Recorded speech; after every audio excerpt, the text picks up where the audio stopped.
read, whisper, and pretend to paint simultaneously. As you know, if you've seen my worst painting video, I technically can't paint, but I can move a brush back and forth on a surface and make a sort of scratching noise.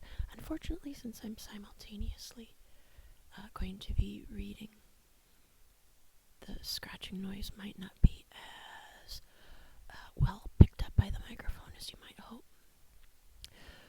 But for those who get tingles from seeing someone just sort of do things, this might work. We shall see. It is an experiment. It is a forced experiment. It's a scratchy, reedy, whispery experiment. So, I drag my painting materials and my reading materials a bit closer. I'm probably going to wind up painting all over my clothes by accident because it's hard to read and look at the paper at the same time, but we will see how this goes. Stop babbling. This video is getting too long already, and we will go. So this is Brett and Leslie, chapter 7.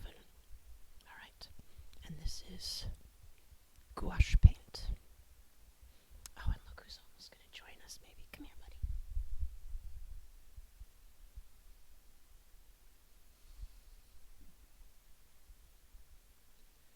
Oh, it's a cat face. It's a cat butt. It's a big fluffy pal. Normally he knows right where the camera is and knows right how to get his face in it, but instead he's just stepping on the keyboard. Hey buddy, you got something to say? No, don't eat the paint. Don't eat the paint. Can't have him eating the paint. Let's see, did he turn the camera on? Okay, almost 3 minutes in, and I have not started reading yet, but it was worth it to have the star of the show finally drop in and make an appearance. And now you're getting to see everything he's digested in the past couple of days. If you're wondering, no, I didn't pull his tail off. He just came like that. He's a Manx, or technically he's a Kimrick cat, the long-tailed version. Not long-tailed, long-haired version of Manx's. Okay, now he's going to sit right on the computer. Alright, I'm just going to start reading. He might be in front of the camera. He might not. Being a cat, he will do whatever he wants, obviously. Okay. Please don't turn the camera off, buddy. Okay, well, now he's going elsewhere. Just, he's on or off. Oh, well. Alright, 4 minutes in. We might actually start to read. Alright. See if I can get him in the shot here.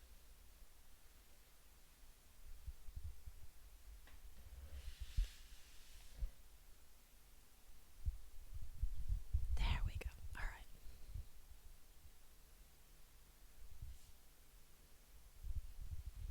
Okay. If I lean back.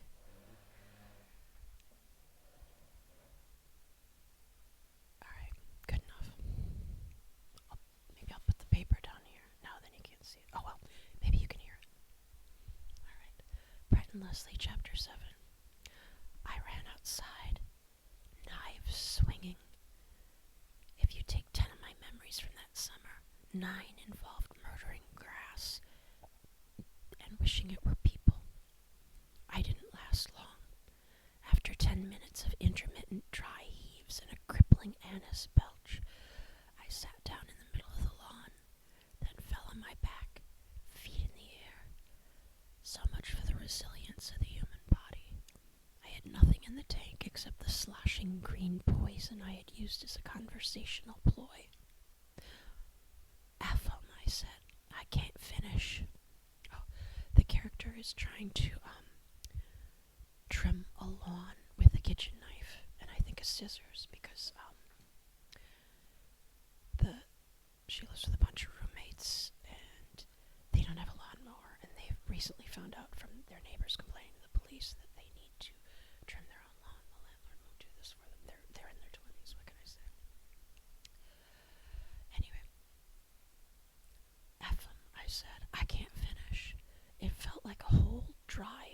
Parmesan chicken made out of nausea was stuck in my throat, drying it down to the bone. F the ordinance, F the city, F the neighbors. Breaking the law, I said, shamefully quoting a song that everyone quoted at the time. I hate it when people do that. I hate it so much that sometimes it becomes a tic and I blurt it out myself. Fine, my shadow personality has always been a strange place. Yours isn't. One of these days, I'm going to be a real regulation human who counts for something. And wow, how sorry you're scheduled to be, I thought, in the direction of statistically everyone, but mostly the regulation humans. I lay in the grass, stared at the sky, hearing my shaggy, hissy cassette tape. The halfway point between the flawed warmth of vinyl recording and the perfect dystopian clang of the coming apocalypse. Hearing it struggle and whine for me, running out of battery. Singing, "The streets of where I'm from are paved with hearts instead of gold." I hadn't really had my heart broken yet, but I thought I had, and I was working on it.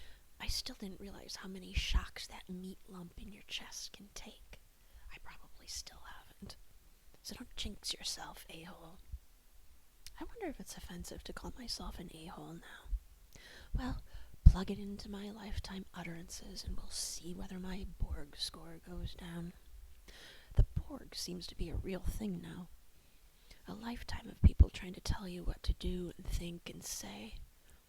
All the science fiction warnings I had worried about as a kid were on the verge of coming true, but I could only lie there in my substandard, overgrown grass patch, refusing to participate, because I was told too many times that no one wanted me, smelling a faint whiff of pot, cement, and lots of hot, grassy dog poo somewhere, my own Jägermeister death stench, on top of the usual wet cement smell my body made when I had been drinking, the irritating whir of bees, dehydration, a sudden sour taste in my mouth like a dirty lemon, the smell of Beauregard, his oily cologne.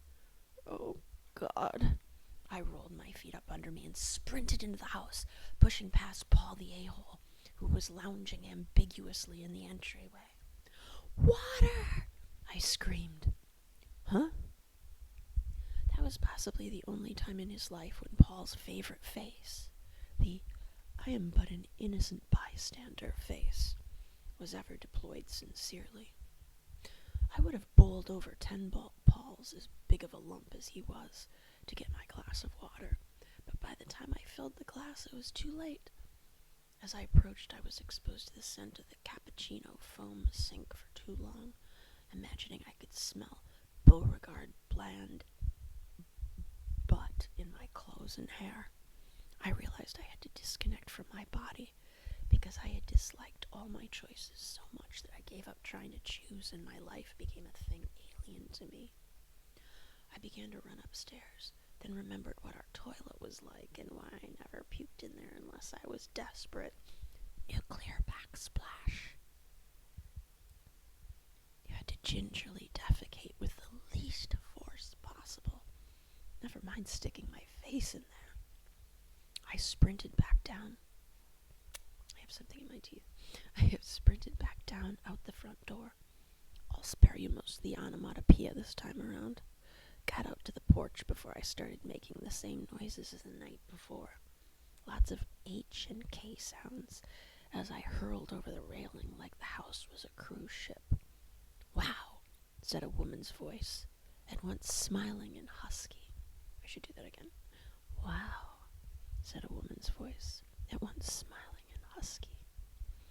I thought it was in my head. I kept at my task. "Nice lungs. You've got a good power barf there." "Hoo-hoo," etc., I continued. "Good." "Geez, sweetie." Kick. I finally tried to look at the voice. I couldn't quite look up, but I tried to take in her shoes. "Johnnie!" she yelled over her shoulder as I struggled with cognition. "Johnnie, I think I found Lucy. Come here." "Cougar?" My eyes were running ruthlessly as the last few bile drops blew. But as the shoes came in focus, they widened. The woman on our lawn was wearing the old 1960s version of Wednesday Addams' Mary Janes. There was even a tiny spider. Big deal? Look, that stuff was hard to get. Things from other countries, things that were different. You want French mustard, you get an airplane. Somebody who had shoes like that in 1995 didn't buy them from Zara for $5 as part of their costume for the weekend. Imagine again, no internet, no shopping any place except the stores near you, or through the television, or a paperback mail order catalog if you could get your hands on such a thing. To have anything cool out in Wisconsin took some planning and or luck. You had to...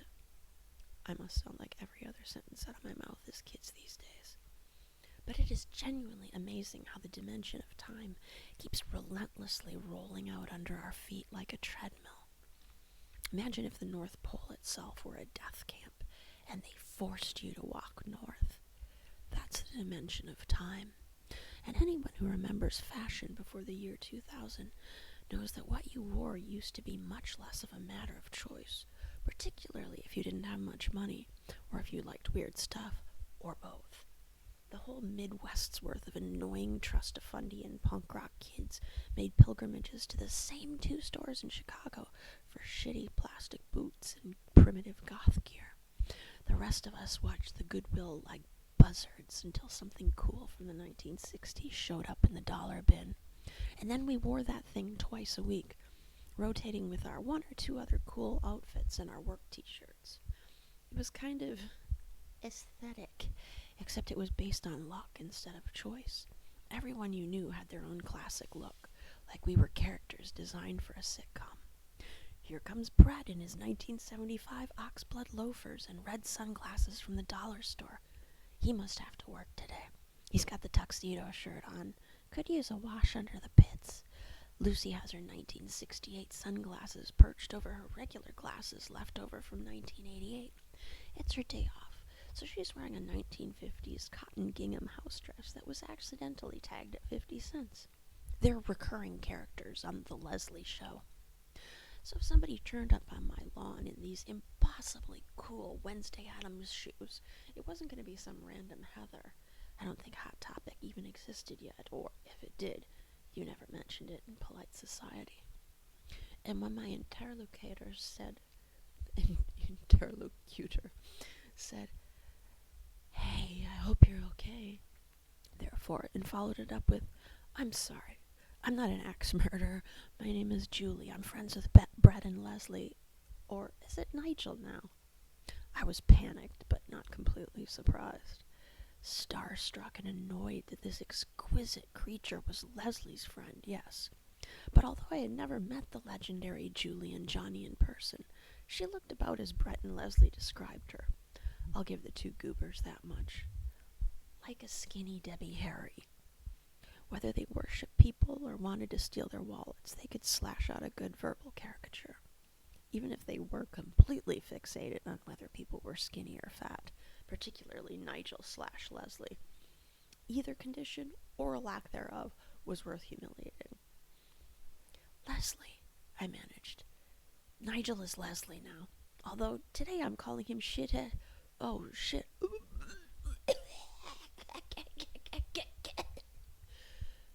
And I started vomiting off the porch again. Julie giggled and yelled over her shoulder again, "Johnny, this is definitely the place." I was proud to avoid hitting her shoes, then thought, is that the best you can do, Lucy? Not hitting probably Julie's shoes? You lush. Please, think of something to say with words. She petted me on the shoulder. We've all been there. You need a drink of water, sweetheart? I couldn't answer. The last of my puke was dribbling overboard. I've heard so much about you, she purred. I opened one bleary eye at her. Really? I was genuinely confused. Nigel definitely thought of me as furniture, so it had to be Brett who said anything neutral to good about me. I'll have to give him that, too. Then again, Leslie had weird ways of bragging about the fact that he knew people while technically slagging them. He even did it to Brett on the rare occasions when they weren't following each other around, slagging on everybody else. I've never liked name droppers. It seems like such a violation of privacy. But then I found out most people like having their names dropped. They just don't like admitting it or being the audience. Whilst I ejected a final cloud of foam, I heard Julie laughing over her shoulder as Johnnie finally appeared, carrying a large leather case. Her throaty laughter wasn't annoying, even though technically it was similar to Yali's. How can anyone be that ironic and that sincere? I didn't think about it much in the instant. On top of the repressed, healthy teenage narcissism I spent my early 20s catching up on, the nausea of the accreted hangover of a bender whose beginning was lost somewhere in the previous week was blinding. But of all the legends I could mention, these two deserved their status as portrait artists, the most legendarily of all. They could see right through your skin and into your brain ham. These are probably still the most legendary people I have ever met, and I had nothing more interesting to say than echoing the frogs chorus from Aristophanes, long before I had the faintest notion of what that was. Now she grinned and muttered conspiratorially, "That's how you know Nigel thinks you're a rock star." "Yep," said Johnnie, a tousled head smiling with sardonic but genuine cheer above an antique suit. "It's when he says anything about you at all." I swear, I'd said nothing aloud. I was still technically in the process of meeting this woman. Through my vomit, not only did she read my thoughts through my face and say the nicest thing in response that she could possibly have said, her husband, casually walking up our oily driveway behind her, watched her reading my mind and chorused. They were so remarkable, they were like watching subatomic particles. It was impossible to appreciate in the moment how remarkable they were. Or that's my excuse. I guess that's how people became legends in the before times. Now you're supposed to make a noisy video to tell people how remarkable you are, till they believe you, or you sue, or you run out of money in your ad budget and go crawl under a rock where you slowly become a troll. But back then, you were quietly amazing for a long time. And then when you died, all the assholes like me felt stupid for not knowing how to keep in touch with people. It's almost worse because I did know how amazing you were, but in my mind I'm never more than one awkward social interaction away from ruining any good impression I've made. And when I make a mistake, you will yank the friendship away while it's still a poor little nub, so I prefer to avoid seeing anyone. We're becoming friends, that's good enough. I guard my nubs. Poor woman had to be dead 10 years before I realized why I was rude. I'm sorry, Julie. Although, Jesus Christ, here's yet another character in Brett's story, draining my attention. Either this is another tick of mine, or his invisibility cloak was something he did on purpose, or perhaps any complaints Brett may have registered quietly, in the silence of the morning, in his own mind, about how probably nobody would even notice if he went into the lake and never came back, were justly tragic. On the other hand, give me a break, I was starstruck. The idea that anyone in Wisconsin could get paid enough money for their arty-farty to live on was fantastic in every sense of the word. I could barely grasp the possibility that bands from Chicago could be famous. That stuff seemed to live on a different plane, even if you had an artistic vocation. That vocation meant nothing except you were ridiculous and doomed. No matter how much you loved the film maker John Waters, even I had seen John Waters. Although you lived sort of like you were a real artist, deep down you knew the score. You would never be Waters. He didn't have heirs. And maybe his native Baltimore was shady, but it wasn't obscure. You weren't even one of his characters. Even Julie and Johnnie didn't have the budget for a film. And yet, in Madison, when J&J came to visit, I became pukes off the porch like it's the Titanic girl, although the Titanic was still a mere ship, not a movie. I was secretly thrilled. It was better than being silent dishwasher girl. Is she mentally special? I mean, I was, but did everyone else need to rub it in? Shit, that reminded me. Didn't I need to squirrel down to work at some point? I'd already made prep cook at one job, and here I was on the precipice of making cashier at the other. But which job did I have to get to? What the hell day was it? It's Saturday, Julie chuckled, then visibly enjoyed my surprise. Oh, my God, I don't have to work till tomorrow. 11 a.m. though, so I can hang out with us, they chorused. Badass! I said, trying not to sound nervous. Yeah, I just can't get too drunk, they giggled. As though taking a guitar solo, Johnnie added. Looks like you're doing great already, pointing to my fake Jaeger tank, empty on the lawn.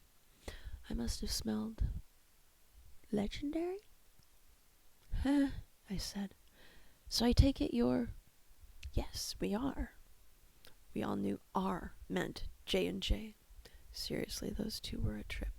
I take no pleasure in telling you that you had to be there. I don't like nostalgia, but I don't like change. Even if we're being marched by physics to our death, I have to admit, the place in space-time where life is doomed to live is lucky and exciting.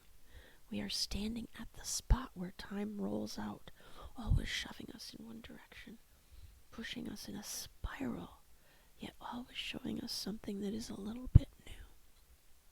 At the time, I worried those two were going to think there was something too new about me, or too not new, or... Yeah, I forgot about Brett again, sort of, in his own book. It's probably subconscious where the brainworms crawl.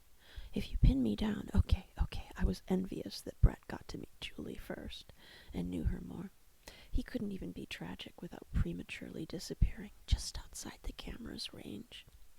But I'm pretty sure he thought of himself as the camera, a belief system which suggests the show might not indeed go on.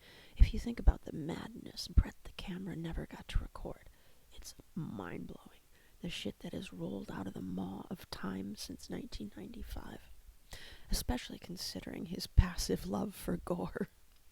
Jesus, where to begin? If I could go back in time and tell us, we would think I was the Unabomber in a skirt, if anyone even knew at that point who the Unabomber was.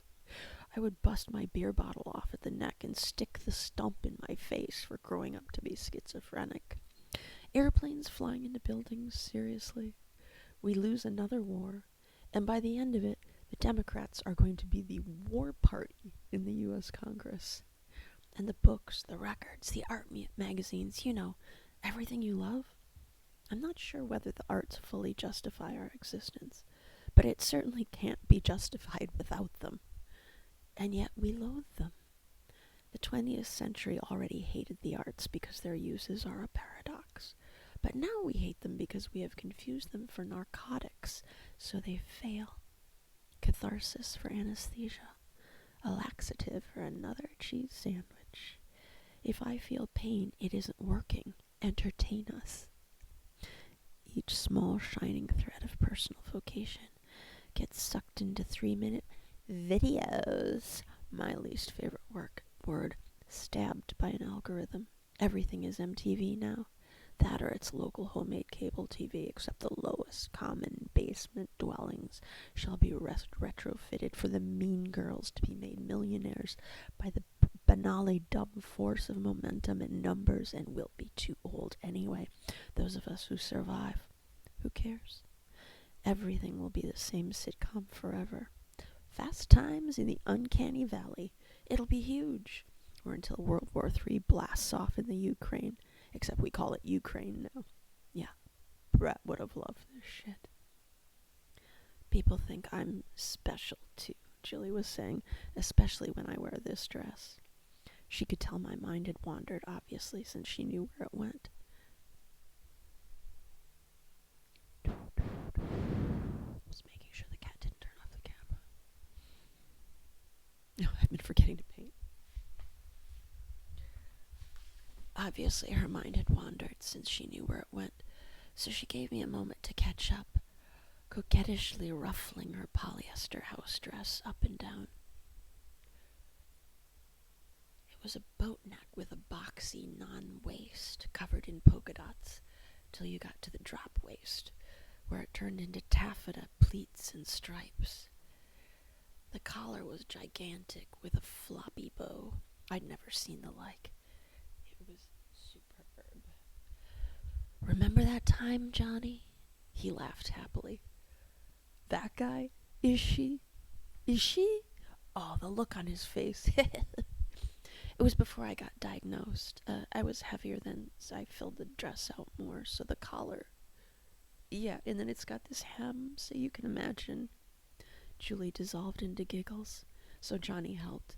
So this guy, we're getting out of the car at the first Flesh Tones show that got to Wisconsin. Big, regular flavor guy with one of those heads that's as big as... At heads and big, they both shrieked with inexplicable laughter. He looks at us. Sorry, I have to laugh a second. Oh boy. So he looks at us, and then he looks at me, and he points at her and goes, Is she R slur? They laughed, then laughed again at my discomfort. The R word was already becoming one of those insults you were afraid to even quote. Do you want the dress?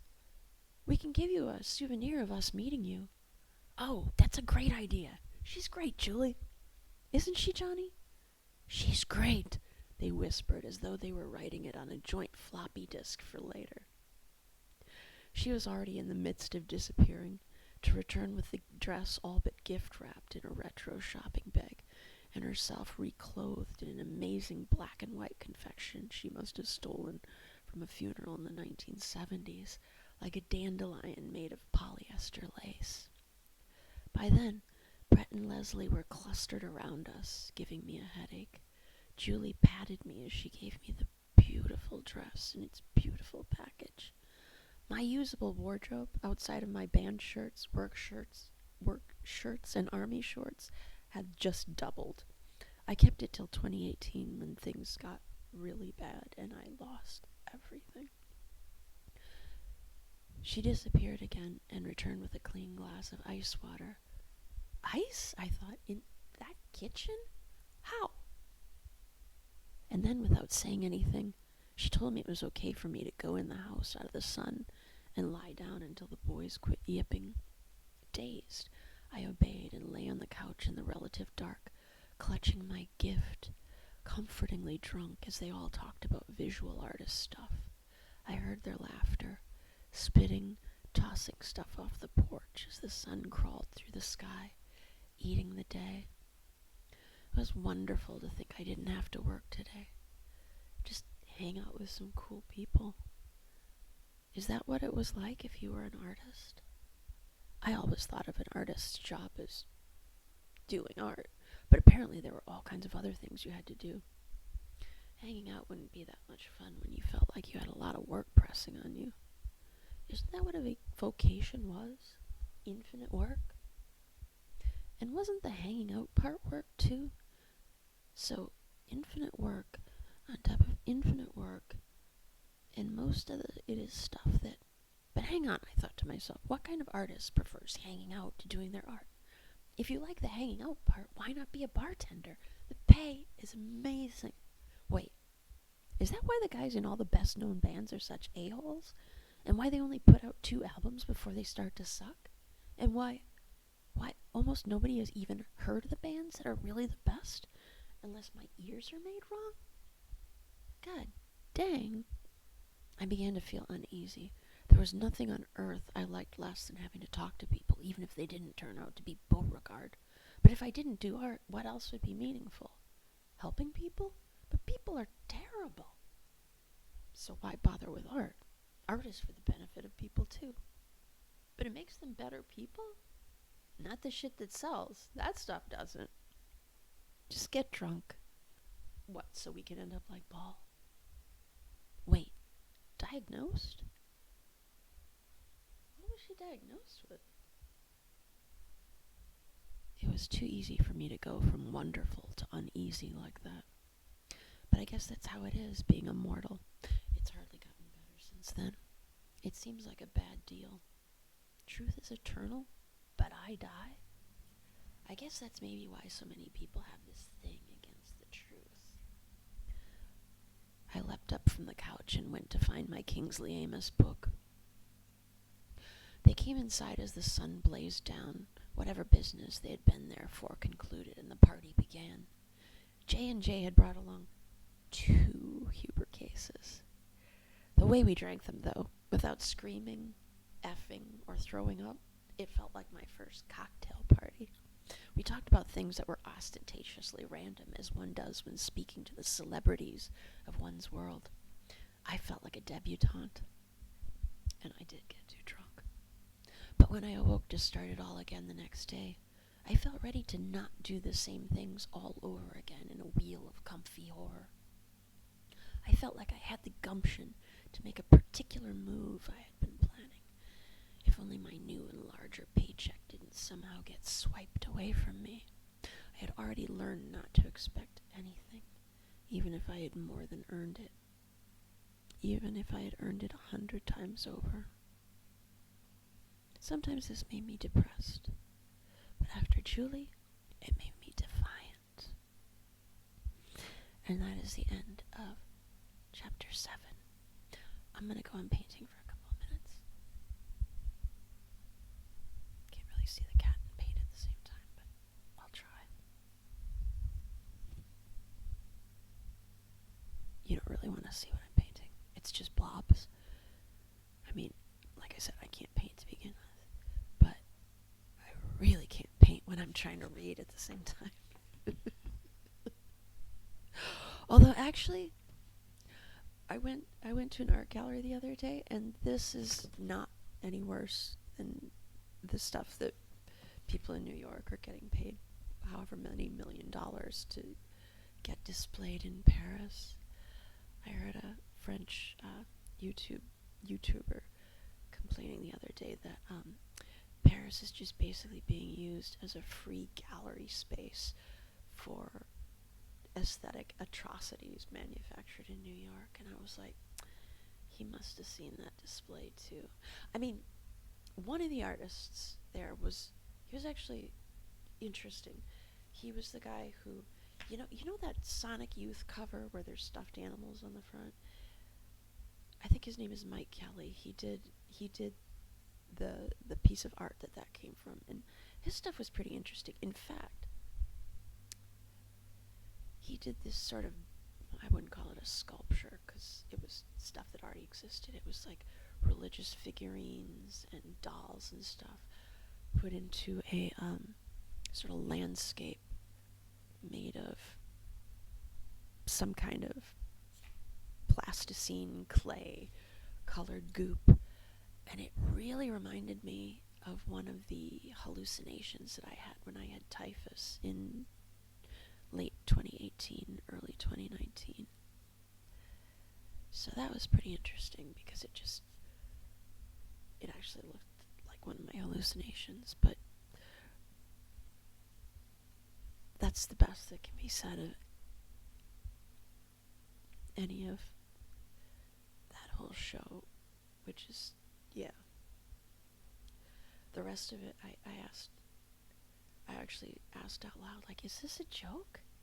Because it was recordings of screaming, some sheets draped over, like, used bathroom fixtures, like bathtubs. Maybe there was a toilet. I got out of there pretty quick, but just sheets draped over junk. And some paintings draped over things that kind of looked like this, except with much worse colors. I can't paint, but I like to play around with colors that I like. This person I don't know what their problem was. Probably their problem was that they were given too much money and fame and encouragement after having too little talent and putting out too much effort. I don't know what their deal was. They knew somebody, or they were the right category, whatever. It was dreadful. But Mike Kelly wasn't bad. He actually took his own life. Oh, and there was another artist there whose really bad drawings, there were some concepts, I guess, behind the really bad drawings. And he kind of reminded me of some of the stuff Brett did, except Brett was much better at drawing. Brett from this book, actually. The nominal main character of this book. Except that the narrator is distracted by every single other character, because that's just, as you can hopefully tell, that's kind of how Brett was. You just almost didn't notice he was there.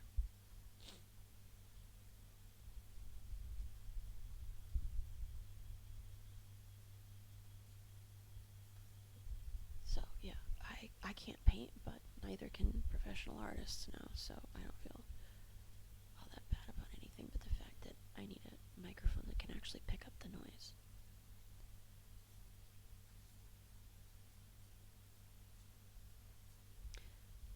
Actually, if you want to send me money to help me get a microphone that can pick up the noise, and maybe a camera, it's not just the camera on my computer,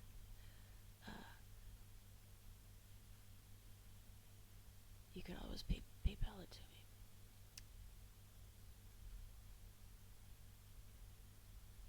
Wow, is that crass?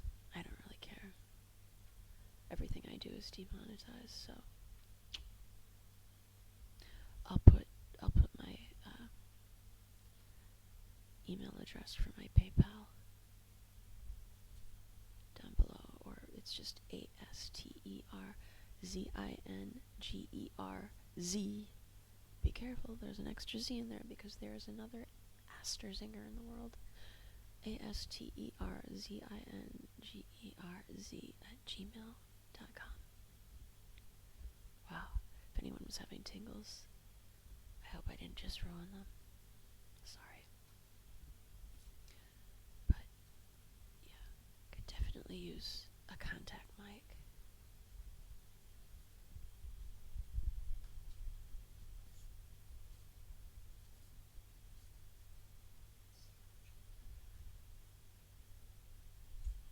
I can paint a little.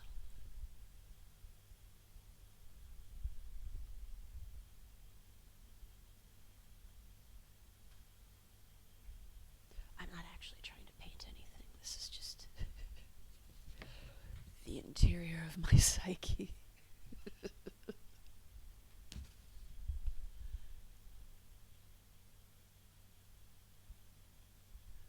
does the interior of your psyche look like? Oh, a nightmare.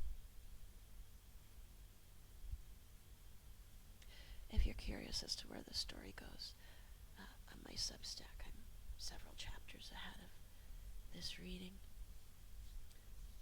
More stuff happens in this book than you would think so far.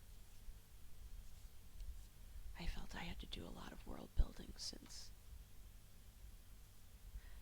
the world in which this book is set is a completely different world from the world we live in. It's only been, 30 years? Wow, 30 years is not actually a very long time, so if you're feeling smug because you're only 20 or whatever right now, you should probably check that before you wake up and suddenly you're like 80 years old wondering what happened. I've learned throughout life, if I've learned one thing, it's that people who are smug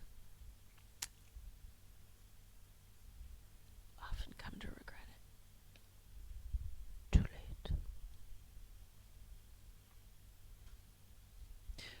But most people, including people you wouldn't think, are so delusional that makes you wonder about your own reality. I guess that's supposed to be called gaslighting, but I don't even know if most people do it on purpose. Reality is just a very painful place to live in. Which, like I said, makes me wonder about my own reality, because there are so few people who live there even part of the time. And the internet age is making it easier and easier.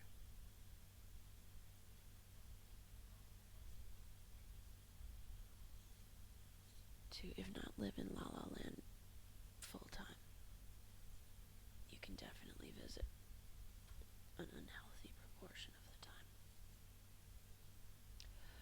that's a good thing. These paints are so cheap because I'm getting very happy with the pigment application here. That's the inside of my brain.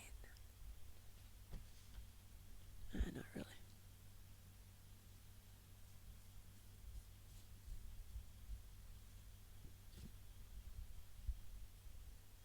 I wish Mr. My Little King over there would grace us with some purring, but he did a lot of purring earlier. After he was fed, bien sûr. Okay, this is just entirely covered in paint.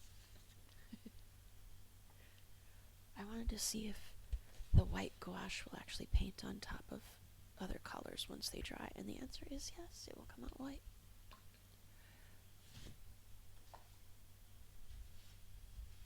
Now I'm going to see what happens with the yellow.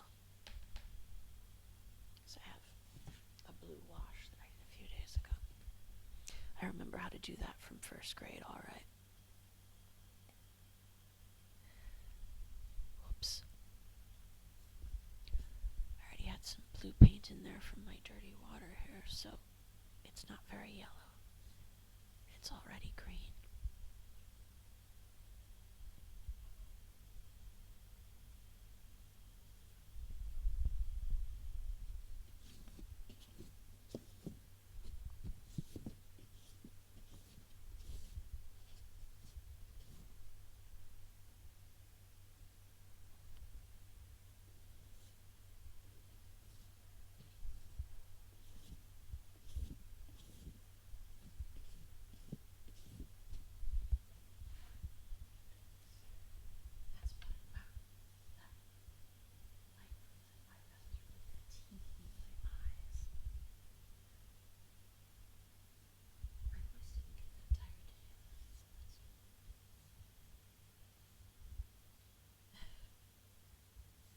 Whispering muscles they have to be exercised like any other muscle, I guess.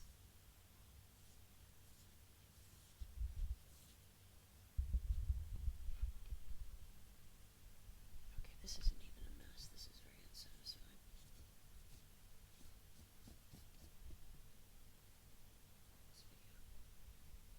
This video is getting quite long. I will be up quietly waiting for it to upload, so maybe I should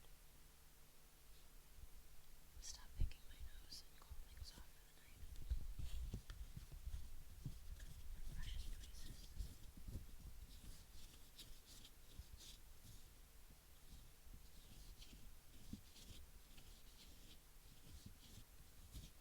need to figure out how to do those really nice, juicy, crackling noises that go right to the base of your spine.